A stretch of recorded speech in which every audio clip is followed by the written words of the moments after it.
बिस्मिल्लाहिर्रहमानिर्रहीम। अस्सलाम वालेकुम। आप देख रहे हैं मेरा यूट्यूब चैनल। मैं हूं इंतज़ार हुसैन मथरुमा। अय्याज़ अमीर जो कि एक बहुत मशहूर व मारूफ सहाफ़ी हैं और वो सियासतदान भी हैं, क्योंकि वो नेशनल असम्बली के मेंबर भी रह चुके हैं और उनका जो बेसिक ताल्लुक़ है वो चकवाल से है। आजकल वो बहुत ख़बरों में इन हैं। कुछ टाइम पहले, कुछ अर्सा पहले, कुछ दिन पहले भी वो ख़बरों की ज़ीनत बने रहे उस वक्त जब उनको गाड़ी में जाते हुए उतार कर उनके ऊपर शदीद तशद्दुद किया गया, उनके कपड़े फाड़ दिए गए और उनको मारा पीटा गया। उसकी वजह क्या थी, ये बात शायद अभी तक सामने नहीं आई। और ये सहाफ़ी मशहूर इस वजह से थे कि ये बेसिकली इमरान खान का जो नैरेटिव है, जो इमरान खान का बयानिया है, उसको सपोर्ट करते हैं। इमरान खान को बेसिकली वो सपोर्ट करते हैं, तो इस वजह से भी उनको बहुत सी जगहों पे मुखालफत का सामना करना पड़ता है। आजकल वो ख़बरों की ज़ीनत इस वजह से बने हुए हैं कि उनके बेटे, जिसका नाम शाहनवाज़ था, उसने अपनी तीसरी बेगम को कत्ल कर दिया। बेसिकली ये जो अय्याज़ अमीर साहब हैं, इनकी भी 2-3 शादियां हैं और उनमें से कोई भी कामयाब नहीं है। ये बात उन्होंने खुद अपने एक प्रोग्राम में बताई थी। एक इंटरव्यू देते हुए उन्होंने कहा था कि मेरे वालिद साहब और वालदा का जल्दी इंतकाल हो गया था, उसके बाद मुझे अपने डिसीजन, अपने फ़ैसले खुद लेना पड़े और मैंने एक से ज़ायद बार शादियाँ की और उनमें से कोई भी जो है वो कामयाब नहीं रही। बहरहाल उनके बेटे शाहनवाज़ ने भी उनके नक्शे कदम पे चलते हुए 3 शादियां कर रखी थी और उन्होंने अपनी तीसरी बेगम को सर में भारी चीज़ मारकर कत्ल कर दिया। ये वाक़या इस्लामाबाद में चक शहजाद में फार्म हाउस पर पेश आया।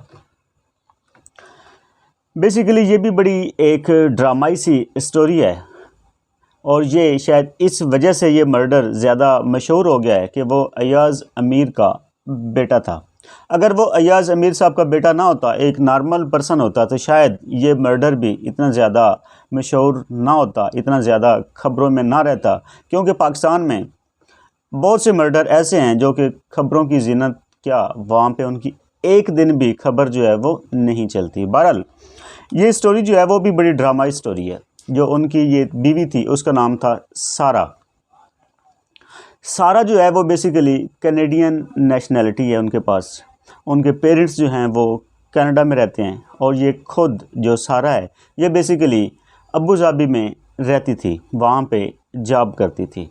और इनकी ये शाहनवाज़ से जो रब्ता है, जो कांटेक्ट है, वो सोशल मीडिया के ज़रिए हुआ।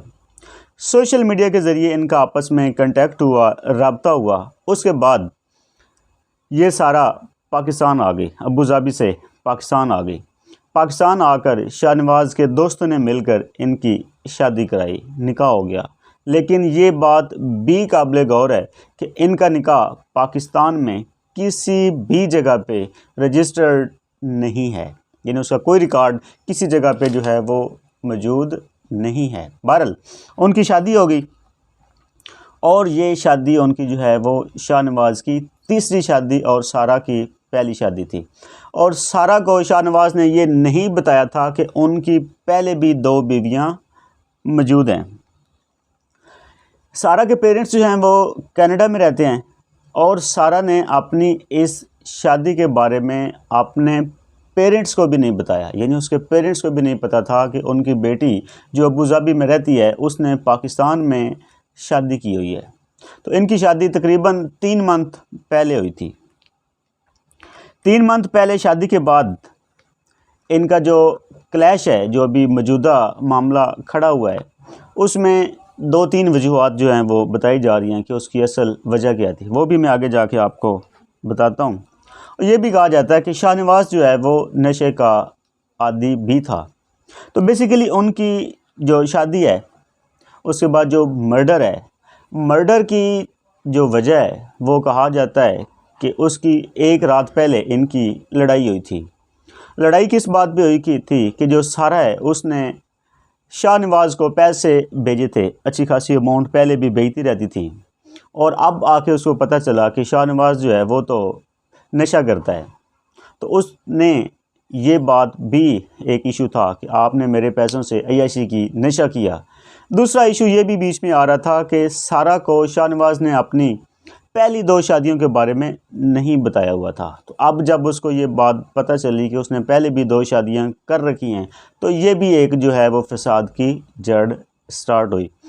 اس کے بعد تیسری اور مین وجہ جس کو کہا جا رہا ہے وہ یہ تھی کہ سارا نے پاکستان میں آنے سے پہلے شاہ نواز کو پیسے بھیجے کہ وہ ایک گاڑی پرچیز کرے۔ شاہ نواز نے کیا کہ وہ جو گاڑی اس نے خریدی وہ گاڑی اس نے اپنے نام کرا لی، تو سارا چاہتی تھی کہ وہ گاڑی اس کے نام پہ ہو، تو وہ گاڑی جو تھی وہ بھی ان کے درمیان میں لڑائی کا ایک موجب بنی، باعث بنی۔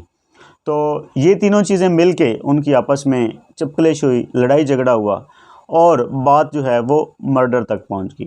شاہ نواز نے اس کو مرڈر کیا، قتل کرنے کے بعد ہو سکتا ہے وہاں سے وہ فرار ہو جاتا یا نکل جاتا یا کچھ بھی پاسبل تھا، لیکن اس کی جو والدہ، شاہ نواز کی والدہ جو وہاں پہ موجود تھیں، اس کو جب مرڈر کا پتہ چلا تو اس نے پولیس کو انفارم کر دیا، اور جو پولیس ہے وہ موقع پہ پہنچی اور انہوں نے لاش کو بھی کسٹڈی میں لیا اور وہاں پہ موجود شاہ نواز کو بھی پکڑ لیا اور مزید تفتیش جو ہے وہ شروع کر دی۔